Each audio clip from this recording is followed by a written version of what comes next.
Көктемнің жарқын мерекесі 8 наурыз халықаралық әйелдер күнінен барша аналар мен қыздар қауымын шын жүректен құттықтаймыз.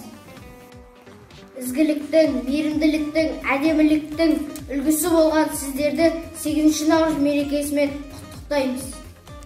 Сіздер шаңырақтың шырағы, елдің көркісіздер. Ортамызды жарасыздар, нұрысыздар. Сіздерге зор денсаулық, мәңгі жастық, сұлулық тілеймін. Жылулықта, сұлулықта сіздерден табылады. Ғұмырлы болыңыздар. Шаңырақтарыңызға шаттық пен бақыт тілейміз. Денсаулықтарыңыз қуатты, ғұмырларыңыз шуақты болсын. Жүздеріңіз нұрға, жүректеріңіз жырға толсын. Жаздай жадырап, көктемде көпіріп жүре беріңіздер. Сіздерге сұлулық пен амандық тілеймін. Күндеріңіз бақыт пен қуанышқа толсын. Өмірлеріңіз мәнді де сәнді болсын. Көктем гүліне көпіріп жүрегіңіздер.